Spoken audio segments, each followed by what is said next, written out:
अरे अरे रुकिए भाई। आज हम लोग सीखने वाले हैं कुछ बहुत ही इंटरेस्टिंग चीज़ें कि लो वॉलेटिलिटी में या लो विक्स में हम कौन सी स्ट्रेटजीज यूज़ कर सकते हैं। एंड आई गारंटी यू, ये वीडियो देखने के बाद आपकी वॉलेटिलिटी के लिए रिस्पेक्ट बढ़ जाएगी और आप भी जान जाएंगे कि कब करना चाहिए हमें एक ऑप्शन बाय और कब करना चाहिए हमें एक ऑप्शन सेल। तो चलिए शुरू करते हैं।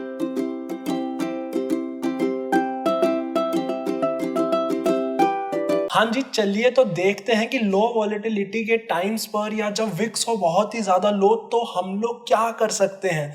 तो अब हाँ, मुझे पता है यहाँ पे बहुत से लोग होंगे जो कि नहीं जानते होंगे कि वॉलेटिलिटी क्या होता है, ये क्या है जो मैं विक्स विक्स विक्स विक्स चिल्ला रहा हूँ, ये सारी चीज़ें हैं क्या। अरे और उससे मुझे क्या, मैं तो अपना सवेरे शाम कॉल ऑप्शन और पुट ऑप्शन बेच के बहुत ज़्यादा खुश हूँ और अच्छे पैसे कमा रहा हूँ। बट हाँ, मैं आपको ये बात ज़रूर बोलूँगा कि आप एक बार इस पूरी वीडियो को देख के देखिए एंड आपके मन में रिस्पेक्ट वॉलेटिलिटी को लेकर बढ़ जाएगी। आप अप्रिशिएट करने लग जाएंगे कि किस टाइम पर मुझे किस तरीके की स्ट्रेटजीज अपनानी चाहिए ताकि मैं बेटर रिटर्न्स कमा सकूं। एंड हाँ, जो भी लोग सिर्फ ये करते हैं कि कॉल ऑप्शन और पुट ऑप्शन सेल कर दिया, उनके लिए हमेशा अपने लाइफ स्पैन में एक ना एक मोमेंट ज़रूर आया होगा जब एकदम से कोई सडन मूव आ गया होगा और वो अपनी पोजीशंस मैनेज नहीं कर पाए होंगे। तो उस टाइम पर क्या हुआ था, शायद आज आपको उसका भी जवाब मिल जाएगा। तो चलिए शुरू करते हैं। शुरू करने से पहले मैं आपको एक चीज़ बता दूं, जो लोग इस बात पे बहुत ज़्यादा कॉन्फिडेंट हैं कि उन्हें वॉलेटिलिटी के बारे में पता है, उन्हें पता है वॉलेटिलिटी और ऑप्शन प्राइजेस कैसे साथ में काम करते हैं, तो वो वीडियो को आगे स्किप कर सकते हैं। स्किप का टाइम स्केल वीडियो में भी आ रहा होगा और डिस्क्रिप्शन से भी आपको मिल जाएगा। तो चलिए शुरू करते हैं। अब अगर हम थोड़ा सा स्क्रीन की तरफ देखें तो हमें पता चलेगा कि यहाँ पे स्क्रीन में मैंने कुछ दो लाइन्स ही बना रखी हैं। तो ये आखिर ये दो लाइन्स हैं क्या। अगर हम थोड़ा सा देखें तो ये देखिए, वॉलेटिलिटी कुछ नहीं होता है। दो लाइन बेसिकली हमें वॉलेटिलिटी के बारे में बता रही हैं। वॉलेटिलिटी कुछ नहीं होता, वॉलेटिलिटी बस है कि आपका स्टॉक कितना ज़्यादा हिल सकता है। तो देखिए, यहाँ पे स्टॉक की मूवमेंट बहुत ज़्यादा ही कम है, बहुत ज़्यादा ही स्ट्रिंजेंट है, बहुत ज़्यादा एक जोन में फंसी पड़ी है, बहुत ज़्यादा नहीं हिल रहा है हमारा स्टॉक। तो हम कह सकते हैं भाई इसकी वॉलेटिलिटी लो है, ये एक शांत बच्चा है, बहुत ज़्यादा नहीं हिलता है अपने एक प्राइस पॉइंट से। दूसरी तरफ देखें तो ये आ जाता है एक शैतान बच्चा, बहुत ज़्यादा एक्टिव है, कभी भी कहीं भी चला जाता है, ऊपर नीचे दाएं बाएं। तो हम इसे कहते हैं कि इसकी है वॉलेटिलिटी बहुत ज़्यादा हाई। बस इतना था, इतना सिंपल था वॉलेटिलिटी को समझना। जो चीज़ ज़्यादा हिलती है उसकी वॉलेटिलिटी कही जाती है कि ज़्यादा है, जो चीज़ कम हिलती है उसकी वॉलेटिलिटी कहा जाता है कि उसकी वॉलेटिलिटी कम है। पर यार अब इस वॉलेटिलिटी से मुझे क्या घंटा फर्क पड़ रहा है, कौन सा ज़्यादा होने से मेरे पैसे बन रहे हैं और कौन सा कम होने से मेरे पैसे बन रहे हैं। जी हाँ, यहाँ आप लोग गलत हैं। वॉलेटिलिटी ज़्यादा और कम होने से ही बनेंगे हमारे पैसे। तो चलिए देखते हैं वो कैसे।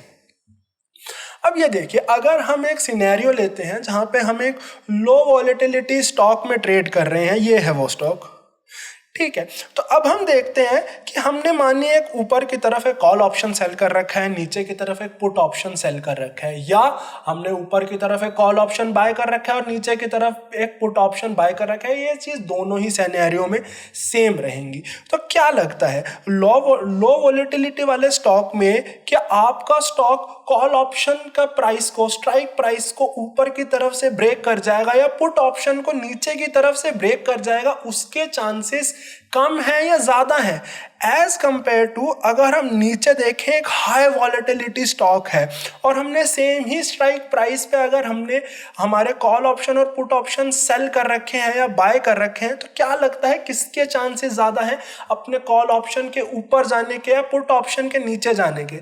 अगर आपके मन से आवाज आई है एक हाई वॉलेटिलिटी स्टॉक जो ज्यादा हिलता है, ज्यादा हिलता है तो दाएं बाएं कभी भी किसी टाइम पे कहीं भी जा सकता है ना। तो हाँ, इसका जवाब है हाई वॉलेटिलिटी स्टॉक्स। तो इसके चांसेस बहुत ही ज़्यादा हैं एज कंपेयर टू इसके चांसेस। सो ऑफ कोर्स ही बात है यार, जो जिसके चांसेस ज़्यादा हैं उसमें तो जो बंदे पुट ऑप्शन सेल कर रहे हैं या कॉल ऑप्शन सेल कर रहे हैं वो तो बोलेंगे ना भाई हम ज़्यादा रिस्क ले रहे हैं, कभी भी कॉल से ऊपर जा सकता है या पुट से नीचे आ सकता है, भाई हमें ज़्यादा प्रीमियम्स चाहिए। और ऐसा ही होता है, जो हाई वॉलेटिलिटी स्टॉक होते हैं, जिनकी वॉलेटिलिटी हाई रहती है, जिनकी इम्प्लाइड वॉलेटिलिटी हाई रहती है, उसमें प्रीमियम ज़्यादा रहते हैं एज कंपेयर टू वो स्टॉक्स जिनकी वॉलेटिलिटी कम रहती है। जो कम हिलते हैं उनके प्रीमियम्स भी कम रहते हैं। तो चलो ये बात तो ठीक है ना, वॉलेटिलिटी ज़्यादा है तो प्रीमियम ज़्यादा है, वॉलेटिलिटी कम है तो प्रीमियम्स कम है, बात ठीक है ना। रिस्क के हिसाब से आपको रिवॉर्ड मिल रहा है, अरे भाई मेरे पैसे कैसे बनेंगे। थोड़ा सा वेट करिए एंड आपको सारी चीज़ें क्लियर होती जाएंगी। अब देखिए, किसी भी स्टॉक हो चाहे निफ्टी हो, किसी भी स्क्रिप्ट की वॉलेटिलिटी हमेशा सेम नहीं रहती है, वो ऊपर भी जा सकती है, वो नीचे भी जा सकती है। तो चलिए अब दो सिनेरियोज देखते हैं। एक सिनेरियो में तो हम देख पा रहे हैं कि पहले स्क्रिप्ट की वॉलेटिलिटी बहुत ही ज़्यादा थी, प्रीमियम्स उस टाइम पे काफ़ी हाई रहे होंगे। अगर उस टाइम पे किसी ने ऑप्शन सेल करे थे एंड वॉलेटिलिटी ऐसे नीचे आती गई तो भाई उसके तो ढेर सारे प्रॉफिट्स बन गए होंगे, वो काफ़ी खुश होगा कि वाओ पार्टी टाइम। बट किसी ने अगर उस टाइम पे ऑप्शंस बाय करे होंगे तो वो इस टाइम बहुत ही ज़्यादा दुख में होगा, बहुत ही ज़्यादा सदमे में होगा कि अरे यार ये क्या कर दिया है, तो सारे ही सारे पैसे डूब गए। अब चलते हैं, थोड़ा सा सिनेरियो शिफ्ट करते हैं। अब मानिए हम किसी ऐसे स्टॉक में हैं जिसमें अभी स्टार्टिंग में वॉलेटिलिटी बहुत कम है, उसमें हमने कॉल या पुट ऑप्शन बाय कर लिया एंड फिर एकदम से सडनली वॉलेटिलिटी बढ़ गई, पार्टी टाइम, प्रीमियम्स इंक्रीज हो चुके हैं, पैसा ही पैसा आ रहा है घर में। बट अगर अब हम थोड़े दूसरे तरफ के लोगों के बारे में सोचें जिन्होंने कॉल ऑप्शन या पुट ऑप्शन सेल करे थे, उनके घर में तो भाई मातम छाया हुआ है, उन्होंने तो कर दिया है ढेर सारा लॉस। तो ये सिचुएशंस मार्केट में आती जाती हैं, तो इसलिए हमारा वॉलेटिलिटी के ऊपर ध्यान रखना बहुत ही ज़्यादा ज़रूरी है। एंड इंडिया के ट्रेडर्स की ये बहुत टेंडेंसी है कि वो वॉलेटिलिटी को कंप्लीटली इग्नोर कर देते हैं। उनके माइंड में बस ये चलता है, ऊपर जा रहा है कॉल ऑप्शन बाय, नीचे जा रहा है पुट ऑप्शन बाय, या फिर कुछ नहीं जी मैं तो सुबह दोनों चीज़ें सेल करके बैठ चुका हूँ, मुझे कुछ मतलब नहीं है, मेरे दोपहर तक पैसे आ जाएंगे। ऐसे काम नहीं करते हैं। एंड अगर आप धीरे धीरे ट्रेड करते रहेंगे तो कुछ सालों के बाद आपको पता चलेगा कि ऐसे लॉसेस होने के चांसेस बहुत ज़्यादा रहते हैं। जो हमने 3-4 सालों में कमाया वो 5वें साल में डूब जाए तो उस 4 साल की मेहनत का कोई फ़ायदा नहीं है। बट चलो हमें पता चल गया यार, ये नीचे जाता है ऊपर जाता है, बट इससे मेरे पैसे कैसे बने, मुझे अब भी ये बात क्लियर नहीं है कि वॉलेटिलिटी को प्रेडिक्ट कैसे कर सकता हूँ। अरे भाई किसी स्टॉक के लिए हो सकता है 30% की वॉलेटिलिटी कम हो और किसी स्टॉक के लिए हो सकता है 30% की वॉलेटिलिटी ज़्यादा हो, ये मुझे कैसे पता चलेगा। तो चलिए देखते हैं अब एक छोटे से और चार्ट की तरफ। तो ये लीजिए, अब हम यहाँ देखें तो हमें पता चलेगा, ये कोई मान लीजिए आपका कोई एक स्टॉक है, इसकी वॉलेटिलिटी कभी बढ़ रही है, कभी कम हो रही है, कभी बढ़ रही है और कभी फिर कम हो रही है। तो हमें पता चलेगा अगर हम ज़्यादा से ज़्यादा स्टॉक्स को ऑब्जर्व करते रहेंगे कि स्टॉक्स की वॉलेटिलिटी भी एक रेंज में रहती है। मान लीजिए किसी स्टॉक की वॉलेटिलिटी रहती है 30% से लेकर 15% के बीच में, किसी की वॉलेटिलिटी रहती है 25 से 10। तो हर स्टॉक की वॉलेटिलिटी की भी एक रेंज रहती है और हमें जब बाइंग करनी है तो हम उसकी लोअर रेंज में होना चाहते हैं कि यार जब मेरी वॉलेटिलिटी कम से कम है, बिकॉज इससे तो ऊपर जाने के चांसेस बहुत ज़्यादा हैं। और किसी की अगर वॉलेटिलिटी बहुत ज़्यादा है तो मैं उस टाइम सेलिंग के जोन में होना चाहूँगा कि यार अब ज़्यादा चांसेस हैं कि इसकी वॉलेटिलिटी ड्रॉप कर सकती है और मैं वहाँ से पैसे कमा सकता हूँ। सी ट्रेडिंग में सर्टेन क्या होने वाला है या तो ये सिर्फ भगवान को पता है, ठीक है, या तो उनके इनसाइडर ट्रेडर्स को पता है, बाकी किसी को नहीं पता। We as traders as investors हमारी मैक्सिमम ट्राई कर सकते हैं कि ज़्यादातर प्रोबेबिलिटीज हमारे साथ हों। ये आपको ऑप्शन ट्रेडिंग में भी मिलेगा, वैल्यू इन्वेस्टिंग का भी सेम ही कॉन्सेप्ट है, चीप से चीप स्टॉक खरीदें ताकि मैक्सिमम प्रोबेबिलिटी हमारे साथ रहे कि हम प्रॉफिट इन्वेस्टिंग से कमा सकें। तो बस यही है। अब मानिए कि आपने हाई वॉलेटिलिटी जोन से स्टॉक लो वॉलेटिलिटी जोन में चला गया, तो तो क्या हुआ, सेलर्स के लिए बहुत अच्छी बात हुई, बट अब जब स्टॉक लो वॉलेटिलिटी जोन में आ चुका है तो अब सेलर को ढीठ बन के सेलर नहीं रहना चाहिए। सेलर चाहे तो एक बायर बन सकता है और आगे बढ़ने वाली वॉलेटिलिटी का बहुत अच्छे से फायदा उठा सकता है। तो हमारा इस बात को जानना है कि हम अब किस रेंज में है, क्या अब हम लोअर वॉलेटिलिटी रेंज में है या हम हायर वॉलेटिलिटी रेंज में है, इस बात से काफी हद तक डिसाइड हो सकता है कि हम आगे क्या करें, हमें आगे क्या करना चाहिए। तो चलिए, अब ये सारी बातें तो हो गई, तो पर क्या इसके अलावा भी कोई कारण है? भाई मैं तो लो वॉलेटिलिटी जोन से भी पैसे कमा लेता हूँ जी, मैं तो eight the money call option put option cell करता हूँ, मैं तो जो टेक्निकल्स का बादशाह हूँ, मैं तो किसी भी टाइम पे हाई वॉलेटिलिटी में भी बाइंग करके पैसे कमा लूंगा जी, मुझे क्या बता रहे हो, मेरा फुद्दू मत बनाओ, मैं तो जी सब कर सकता हूँ। एक और छोटा रीजन है, शायद आप इससे कन्विंस हो जाएं कि हमें देना चाहिए वॉलेटिलिटी पे ध्यान। तो वो रीजन है exceptional events. Exceptional events market में कभी भी आ सकते हैं। कोई बहुत ज़्यादा अच्छी न्यूज़, कोई बहुत ज़्यादा ख़राब न्यूज़, जैसे आपने कोविड के टाइम पे देखी थी। अगर आपने 2-3 साल पहले का बजट देखा होगा, मुझे याद है जब मैं अपने सेकंड ईयर में था तब बजट आया था, एकदम से मार्केट्स बहुत ज़्यादा गिरी हुई थी एंड सबको लग रहा था पता नहीं कैसा गंदा बजट आएगा, कैसा बजट आएगा। एंड एकदम से बजट आया जो कि नॉर्मल था, मार्केट एकदम से 5.5% निफ्टी शूट अप कर गया। Exceptional moment.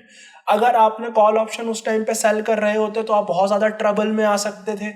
अगर आपने उस टाइम पे पुट ऑप्शन बाय कर रखे थे आप तब भी बहुत ज़्यादा ट्रबल में आ सकते थे। तो ये एक्सेप्शनल मूवमेंट मार्केट में कभी भी आ सकते हैं। बट अब मैंने अगर कॉल ऑप्शन सेल कर रखे थे, मेरे लिए ज़्यादा दिक्कत की बात कब होती, जब मेरे खिलाफ मार्केट भी चला गया और मेरे पास प्रीमियम्स भी ज़्यादा नहीं आए थे। ऑफ कोर्स ये तो बड़ी कॉमन सेंस की बात है। अगर हम देखें तो हमें इसमें भी यही पता चलेगा कि अगर हम देखते हैं एक लो वॉलेटिलिटी जोन था स्टॉक का एंड उसमें अगर हम चल रहे थे एंड एक एक्सेप्शनल इवेंट आ जाता है, तो हम देख पा रहे हैं कि अब इस एक्सेप्शनल इवेंट में ये स्टॉक जहां से हमारे लॉसेस स्टार्ट होने वाले थे, लॉसेस हमारे तब स्टार्ट होते हैं सेलिंग में जब हम हमारे स्ट्राइक प्राइस से ऊपर, अगर हमने कॉल ऑप्शन सेल कर रखा था, हम अपने स्ट्राइक प्राइस से ऊपर चले जाए, प्लस हमारे प्रीमियम्स का अमाउंट भी अब एग्जॉस्ट हो चुका है। 1000 रुपए का स्ट्राइक प्राइस था, प्रीमियम 100 रुपए मिले थे, तो 1100 के बाद हमारे ट्रू लॉसेस स्टार्ट होने वाले हैं। तो इसमें अगर हम देखें तो हम 3% उस लाइन से ये एक्सेप्शनल इवेंट का मूव जा रहा है। बल्कि अगर हमारी वॉलेटिलिटी ऑलरेडी ज्यादा होती तो हमारे प्रीमियम्स हमें ज्यादा मिलते, तो ये हो सकता है बस 2% ही ऊपर गया था। और या हो सकता है कि अगर हम थोड़े से यहाँ पे प्रॉफिट में भी आ जाते, अगर ये इतना ज़्यादा लार्ज मूव ना होता। तो शायद से आप समझ पा रहे हैं कि जब हमने ऑलरेडी प्रीमियम्स कम लिए हैं तो कितनी सारी चीज़ें हमारे खिलाफ हैं। अगर हम सेलिंग में हैं, भाई प्रीमियम्स बढ़ सकते हैं, कोई भी एक्सेप्शनल मूवमेंट आ सकता है, मार्केट तो हमारे खिलाफ सी कभी भी जा ही सकती है, वो तो चीज़ है ही। तो इतने सारे फैक्टर्स हमारे खिलाफ हो जाते हैं और हम एज अ ट्रेडर्स फैक्टर्स को हमारे साथ ही तो रखना चाहते हैं कि भाई ये भी मेरे साथ हो जाए, ये भी मेरे साथ हो जाए, ये भी मेरे साथ हो जाए, और ये सब कुछ मेरे साथ हो जाए जी, मेरा तो हर सिचुएशन में प्रॉफिट होना चाहिए। मैं तो यही मान के चलता हूँ। सो एक्सेप्शनल इवेंट हमेशा ज़्यादा हार्म करते हैं जब हमने प्रीमियम्स कम ले रखे हों। एक्सेप्शनल इवेंट्स हमेशा आपको ज़्यादा प्रॉफिट भी दिलाएंगे अगर आपने उस टाइम पे बाइंग कर रखी हो तो। उस टाइम पे वॉलेटिलिटी, एक्सेप्शनल इवेंट्स के टाइम पे अक्सर वॉलेटिलिटी बढ़ जाती है तो वो आपको फायदा भी कर सकते हैं, बट इसके लिए आपको एटलीस्ट पता होना चाहिए मैं किस जोन में हूँ, मेरी वॉलेटिलिटी क्या चल रही है। तो चलिए जी, अब मुझे वॉलेटिलिटी के बारे में पता तो चल गया। अभी आजकल अगर आप मार्केट्स को देखेंगे तो हम लो वॉलेटिलिटी जोन में है। विक्स 11 के लेवल को ब्रेक कर चुका है। अगर आप वीडियोस देखते रहते हैं तो मैंने उसके ऊपर काफ़ी फस करी थी, मैंने काफ़ी उसके ऊपर काफ़ी आवाज़ उठाई थी, 11 के नीचे, 11 के नीचे। तो अब हम क्या कर सकते हैं, क्या है हमारी स्ट्रेटेजीज आगे चलने के लिए? तो देखिए, इस वीडियो में मैं आपको 3 स्ट्रेटेजीज बताऊंगा जो थोड़ी सिंपलर इन नेचर है, जो कि एक वीडियो के अंदर समाई जा सकती हैं एंड जो कि काफ़ी हद तक काफ़ी सारी सिचुएशंस में यूज़ भी होती हैं। एक चौथी स्ट्रेटेजी है जो हल्की सी कॉम्प्लेक्स है नेचर के अंदर, वो मैंने अगली वीडियो के लिए रिजर्व रखी हुई है। ताकि एक वीडियो हद से ज़्यादा लंबी ना हो जाए, और जो बंदे हल्के से कॉम्प्लिकेटेड जोन में नहीं जाना चाहते हैं वो वहाँ को स्किप कर सकते हैं, चाहे तो आगे ना बढ़े। बट मैं आपको ये ज़रूर बताना चाहूँगा, जो बंदे पुट ऑप्शन और कॉल ऑप्शन सेल करते हैं रेगुलरली, उनको वो फोर्थ स्ट्रेटजी बहुत ज़्यादा पसंद आने वाली है, एंड वो उस स्ट्रेटजी को बहुत ही दिल के करीब रखेंगे एंड अपने दिल के पास रख के उसे बहुत ज़्यादा इम्प्लीमेंट करेंगे। तो अब हम क्या कर सकते हैं, अगर हम लो वॉलेटिलिटी जोन में हैं, हम ऑलरेडी लो वॉलेटिलिटी जोन में आ चुके हैं, मुझे आगे ट्रेड्स लेनी है, तो जी सबसे आसान तरीका, सबसे इजी तरीका जो आपको कोई बच्चा भी बता देता, सिंपली करिए कॉल या पुट ऑप्शन बाय। आप बाय करेंगे, वॉलेटिलिटी बढ़ने से आपका फायदा रहेगा, आप कोई भी डायरेक्शनल बेट ले सकते हैं। आप चाहे तो मैं आपको एक एग्जांपल से दिखाना भी चाहूँगा, तो चलिए अब एक एग्जांपल के थ्रू देख भी लेते हैं कि हम इस कॉल ऑप्शन बाइंग को या पुट ऑप्शन बाइंग को कैसे इम्प्लीमेंट कर सकते हैं। तो यहाँ हम सेंसाई बुल के अंदर आ रखे हैं, एंड यहाँ पे हमने 18,100 का कॉल ऑप्शन बाय कर रखा है, जो कि एक at the money call option है। And basically at the money option क्या होता है? एट द मनी ऑप्शन कुछ नहीं होता है। एट द मनी ऑप्शन का जो एक लौता मायना है वो बस ये है कि हाँ, जब मैं इस स्टॉक को या ऑप्शन को, जब मैं इस ऑप्शन को बाय कर रहा था, तो जो स्टॉक प्राइस था वो इस स्ट्राइक प्राइस के सबसे ज़्यादा करीब था, वो हमारा eight the money strike price हो जाता है। ये सबसे ज़्यादा लोग इसी में ट्रेड करते हैं, तो हमने at the money strike price ही लिया है इस एनालॉजी के लिए, फिर इस एग्जाम्पल के लिए।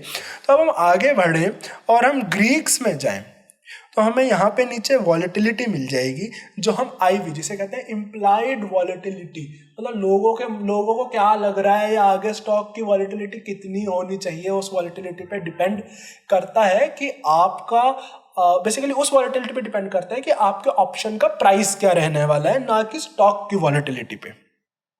तो चलिए यहाँ पे हम देख सकते हैं, सिंपल सा कॉल ऑप्शन है, ऊपर जाएगा प्राइस तो हमारा प्रॉफिट हो रहा है, नीचे जाएगा प्राइस तो हमारा नुकसान हो रहा है। अब देखते हैं कि अगर वॉलेटिलिटी बढ़ती है तो इसका ये रिएक्ट कैसे करता है। तो लीजिए, हमने वॉलेटिलिटी बढ़ाई, हमने 1 पॉइंट वॉलेटिलिटी बढ़ाई, और वाह, हम 1% से 8 हम 0% से एकदम से 8% के प्रॉफिट पे आ चुके हैं। हमें 8% का प्रॉफिट दिखा रहे हैं, वाओ अमेजिंग, मजा आ गया, हुर्रे। तो हम 8% के प्रॉफिट में आ चुके हैं। बट अब अगर हम दूसरे सिनेरियो की तरफ देखें, हमने हाई वॉलेटिलिटी में स्टॉक लिया होता और अब इसकी वॉलेटिलिटी डाउन जाने वाली होती, तो अब हम नॉर्मल इसकी वॉलेटिलिटी पे आ चुके हैं जो स्टार्टिंग में थी। अब अगर हम इसे 1% डाउन कर देते हैं, तो ये देखिए 1177 रुपये का नुकसान, 12% डाउन हम। तो ये तो यार, ये तो बड़ा ही दिल पे लग गया मालिक, ये तो बहुत ज़्यादा दिल पे लग जाती हैं जी ऐसी बात है जब नुकसान होने वाला होता है। तो हाँ, तो इससे ऐसे फ़र्क पड़ता है। तो अब इस सिनेरियो में, जो हम लो वॉलेटिलिटी सिनेरियो में हैं, तो हमारे वॉलेटिलिटी के बढ़ने के चांसेस बहुत ज़्यादा हो जाते हैं। तो जब वॉलेटिलिटी बढ़ेगी तो हमें फ़ायदा मिलेगा इस स्ट्रेटजी से। अगर आपके पास एक डायरेक्शनल बेट हो कि हाँ, मेरे को ये स्टॉक लगता है बहुत रैपिडली एक ही डायरेक्शन में मूव करने वाला है, तो हम उसी हिसाब से कॉल ऑप्शन या पुट ऑप्शन बाय कर सकते हैं, एक डायरेक्शनल बेट ले सकते हैं। तो जो बंदे ऑप्शंस में ऑलरेडी डील करते हैं, उन्हें पता होगा कि इस स्ट्रेटजी का एक आधा जो लौता नुकसान है वो ये है कि इसमें जो हमारा ब्रेक इवन पॉइंट होता है, जहाँ से हमारा एक्सपायरी डे को हमारे बेसिकली प्रॉफिट स्टार्ट होंगे, वो थोड़ा हमें दूर पड़ता है। यहाँ पे हमें वो पड़ रहा है 1.3% अबव पे, 18,292 पे पड़ रहा है हमें वो पॉइंट जाके। एंड सेकंड, जैसे जैसे टाइम बीतता है, इस ऑप्शन का हमारा जो प्रीमियम है वो कम होता रहता है, बायर्स को नुकसान पहुंचता है, एंड धीरे धीरे हमारा नुकसान बढ़ता रहता है अगर स्टॉक हमारे चाही डायरेक्शन में नहीं मूव कर रहा।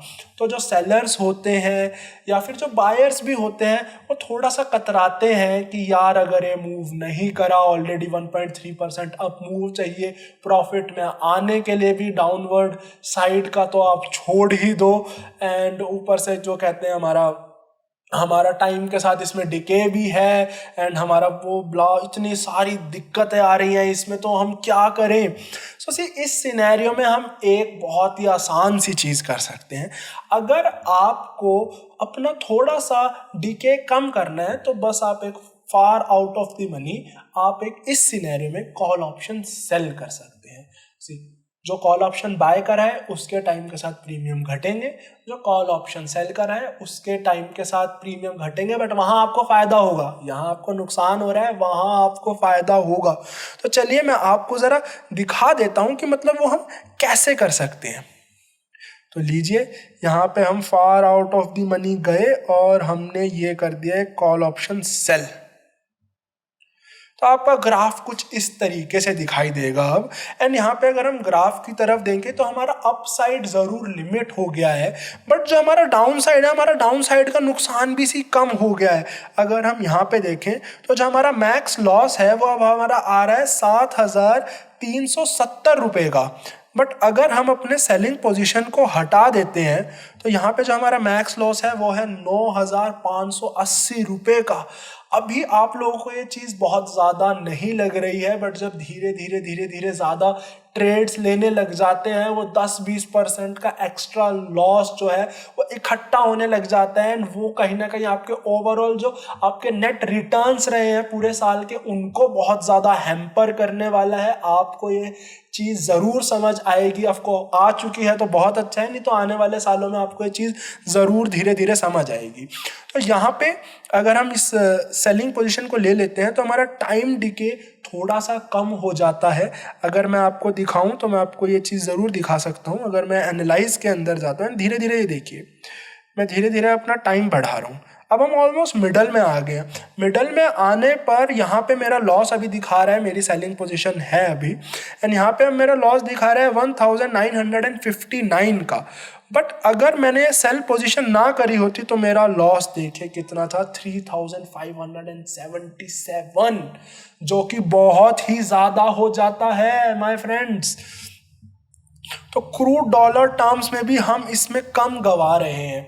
बट अब कुछ लोगों को ये है कि भाई मैं तो अपने पैसे गवाना ही नहीं चाहता हूं, तो मैं क्या करूं, तो मैं क्या सकता हूं मैं जिससे भाई मेरा टाइम डिके से मुझे तो फायदा चाहिए, मुझे नुकसान चाहिए ही नहीं। तो मेरे पास आपके लिए भी एक सॉल्यूशन है। ये हम अपनी सेकंड स्ट्रेटजी की तरफ आ चुके हैं अब देखा जाए तो यहाँ पे हम क्या कर सकते हैं, तो लीजिए हम अपनी ट्रेड्स क्लियर कर देते हैं। सबसे पहले तो अभी हम निफ्टी के अंदर ही है, तो हम क्या करेंगे, हम करेंगे सबसे पहले deep in the money call option buy. और मैं आपको यहीं से बताऊंगा कि वो हम क्यों कर रहे हैं। अब लीजिए हम आ गए हैं जी deep the money call option के अंदर। अब मान लीजिए हम बाय कर रहे हैं 17,700 का call option. 17,700 current eight the money जो स्ट्राइक प्राइस है उससे 400 पॉइंट कम है। कितना कम? 400 पॉइंट कम है। 17,700 18,100, 18,100 माइनस 17,700 400। एंड जो हमसे ये प्रीमियम मांग रहा है वो मांग रहा है हमारा 477 रुपीज। मतलब 400 रुपये तो ऑलरेडी जितना पॉइंट वो ऊपर था उसी के मांग रहे हैं, बस 77 रुपीज है वो अमाउंट जो ये हमसे टाइम के लिए मांग रहा है कि भाई 1 महीने का ऑप्शन तुम्हें दे रहा हूँ, उस टाइम के लिए भी कुछ पैसे दे दो मुझे। तो 77 रुपीज मांग रहा है बस। हमने deep in the money option यहाँ पे इसलिए चूज करा है कि जैसे जैसे option deep in the money जाता है, जो हमारे टाइम वैल्यू, जो टाइम के लिए जो ऑप्शंस हमसे पैसे मांगता है वो कम होते रहते हैं। एंड आपका ऑप्शन प्रॉफिट में रहेगा उसके चांसेस भी बढ़ जाते हैं। टाइम वैल्यू के अगर अमाउंट कम है तो आपको 1.3% मूव नहीं करना पड़ेगा प्रॉफिट में आने के लिए, वो अमाउंट भी कम हो जाएगा। मैं आपको वो भी दिखाऊंगा। अगर हम चले और यहाँ पे हमें कर लें कॉल ऑप्शन बाय 17,700 का। अब देखिए हमें जो 77 रुपीज हैं जो हमारे नीचे जाएंगे, जो हमारे कम होंगे टाइम वैल्यू के कारण, हमें उससे छुटकारा चाहिए। तो हमें कुछ नहीं करना, हमें कॉल ऑप्शन सेल करना है जिससे हमें अराउंड 77 रुपीज मिले। मतलब 77 रुपीज का क्रेडिट हो हमारे पास और हमारी प्रॉब्लम है सॉल्व। तो देखते हैं वो कौन सा out of the money call option है जो हमारी ये प्रॉब्लम सॉल्व कर सकता है। तो अब अगर हम यहां पे आए तो हमें 18,300 का कॉल ऑप्शन दिखता है जो हमें 98 रुपीज दे रहा है क्रेडिट के अंदर। सी, आप यहाँ पे जितना ज्यादा प्रीमियम का कॉल ऑप्शन सेल करेंगे आप उतना ज्यादा मतलब बेसिकली आपका टाइम डीके आपके लिए बेनिफिशियल होता रहेगा। अगर 77 रुपीज़ से आप ज़्यादा का अमाउंट का अगर आप सेलिंग कर रहे हैं हमारी कॉल ऑप्शन में, तो बेसिकली टाइम डीके होगा तो आपको फ़ायदा होगा। बट हमें ये जानना ज़रूरी है कि देखिए 18,300 का जो कॉल ऑप्शन है वो 18,100 के काफ़ी करीब है। हमारे पास बस 200 रुपये का अप मूव बचता है ऊपर जाने के लिए। आपका जो मैक्स प्रॉफिट है वो कम हो जाएगा, बट आपका प्रॉफिट कमाने की प्रोबेबिलिटी बढ़ जाएगी।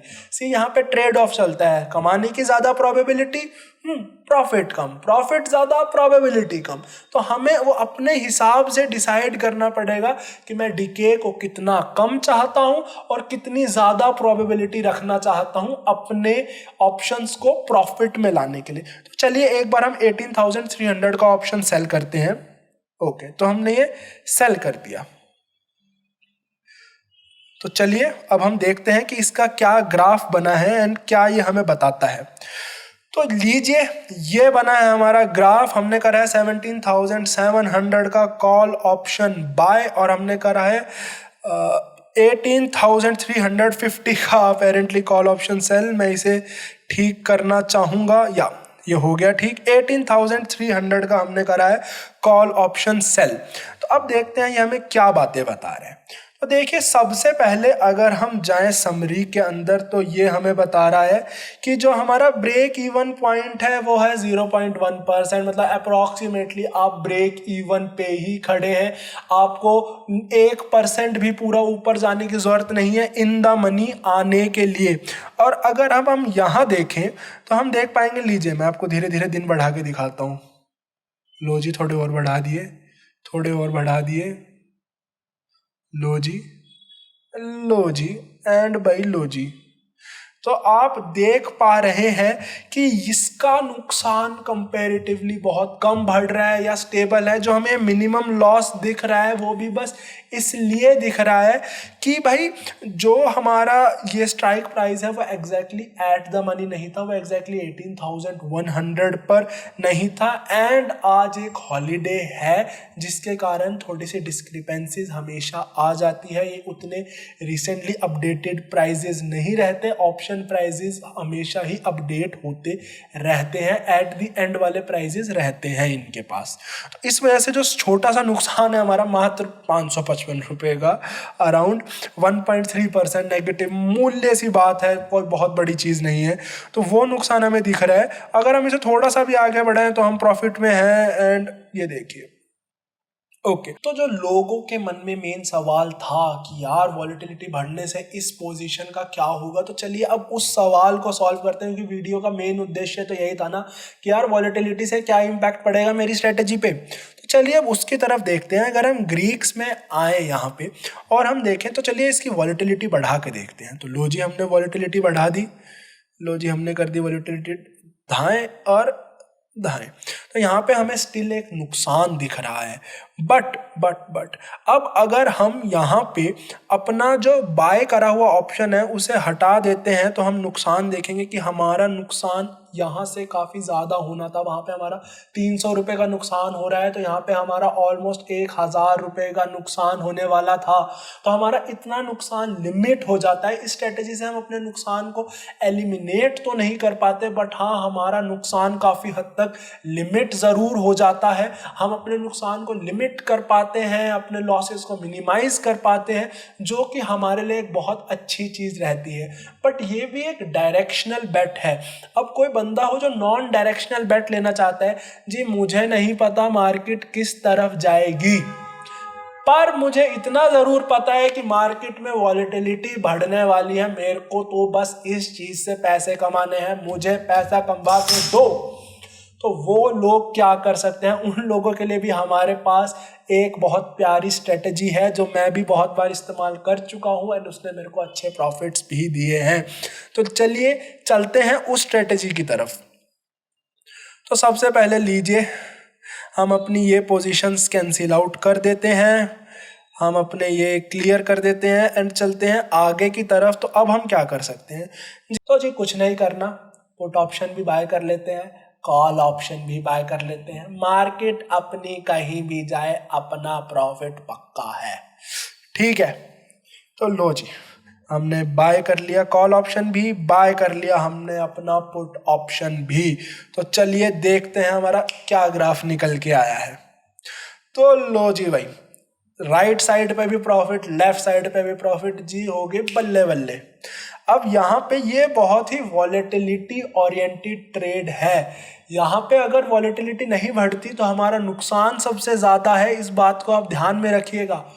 पर यहाँ हमारा फायदा भी उतना ही ज़्यादा है। यहाँ पे हमारा, क्योंकि वॉलेटिलिटी बढ़ने से हम एक ही जगह से पैसे नहीं कमाएंगे, हम दो जगहों से पैसे कमा रहे हैं, पुट ऑप्शन से भी एंड कॉल ऑप्शन से भी, दोनों से हम पैसे कमाएंगे और ढेर सारे पैसे कमाएंगे।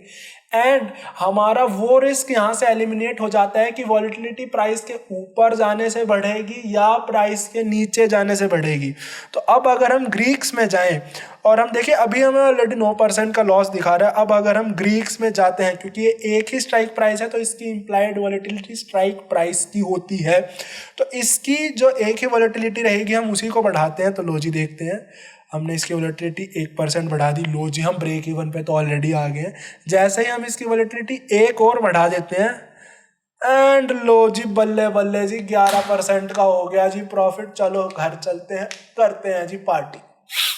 तो ये थी हमारी कुछ स्ट्रेटेजीज। अब यहाँ पे हमारा मेन जो चीज़ है जो हमें यहाँ पे ध्यान रखनी चाहिए, क्योंकि यहाँ पे आप पुट ऑप्शन कॉल ऑप्शन दोनों ही बाय कर रहे हैं, नॉन डायरेक्शनल बेट है, left hand side right hand side जो है दोनों में आपको प्रॉफिट कमा के देगी। वॉलेटिलिटी बढ़ने से आपके ढेर सारे प्रॉफिट बनेंगे, बट अगर वॉलेटिलिटी नहीं बढ़ती है तो आप दोनों जगहों से अपना प्रीमियम गंवाएंगे। तो कुछ प्रोज भी हैं, कुछ कॉन्स भी हैं। लो वॉलेटिलिटी के टाइम पे हम जब ये ट्रेड लेंगे तो जो हमारे दोनों तरफ के ब्रेक इवन पॉइंट्स होंगे वो भी हमें काफ़ी क्लोज मिलेंगे, तो हमारे प्रोबेबिलिटी के चांसेस भी काफ़ी बढ़ जाते हैं। वॉलेटिलिटी ऊपर जाने से तो हमारा प्रॉफिट हो ही रहा है। तो ये कुछ स्ट्रेटेजीज हैं। सबसे पहला, आप नॉर्मल ऑप्शन बाय कर सकते हैं, जिससे आपका बेसिकली एक डायरेक्शनल बेट है। जब आप ज़्यादा किसी स्टॉक में आप एक डायरेक्शन पकड़ चुके हैं कि स्टॉक ऊपर ही जाएगा, उसमें आपके लिए बहुत अच्छी है। अगर टाइम डिके से डर लगता है, आप नहीं चाहते कि टाइम के साथ साथ मेरी पोजीशंस की वैल्यू कम हो, तो आप एक in the money call option buy कर सकते हैं, far out of the money call option sell कर सकते हैं। पुट ऑप्शन में भी आप सेम ही कर सकते हैं, in the money put option buy करें, far out of the money put option sell करें। और अगर हम तीसरे स्ट्रेटेजी की तरफ आते हैं कि सिर्फ उठाना है वॉलेटिलिटी का फायदा, मुझे नहीं जानना कि किस तरफ स्टॉक जा सकता है, तो हम ये वाली स्ट्रेटेजी अपना सकते हैं जिसमें हम पुट ऑप्शन भी बाय करते हैं और हम कॉल ऑप्शन भी बाय करते हैं। तो ये थी कुछ 3 बेसिक स्ट्रेटेजीज। अगर आपके माइंड में कोई भी सवाल रहा हो तो आप कमेंट्स में ज़रूर लिख सकते हैं। बट रुकिए, अभी एक चौथी स्ट्रेटेजी रहती है जो आपको मिलेगी नेक्स्ट वीडियो में। उसका कार्ड भी ऊपर आ रहा होगा एंड वीडियो खत्म होने के बाद उसका लिंक भी आपको स्क्रीन पर ही मिल जाएगा। लिंक आपको डिस्क्रिप्शन में भी मिलेगा। बहुत इंटरेस्टिंग स्ट्रेटेजी है। मैं होप करता हूं कि आप उस स्ट्रेटेजी की तरफ ज़रूर देखेंगे एंड वहाँ पे भी आपको कुछ बहुत इंटरेस्टिंग ऑप्शंस के कॉन्सेप्ट सीखने को मिलेंगे, जिनसे आप बहुत कुछ लाइफ में सीख पाएंगे और होप से एक अच्छी ट्रेड्स ले पाएंगे। आशा करता हूं आपको ये वीडियो पसंद आई हो। सब्सक्राइब करें एंड शेयर करें हमारे YouTube चैनल को और इस वीडियो को। धन्यवाद हमसे जुड़ने के लिए।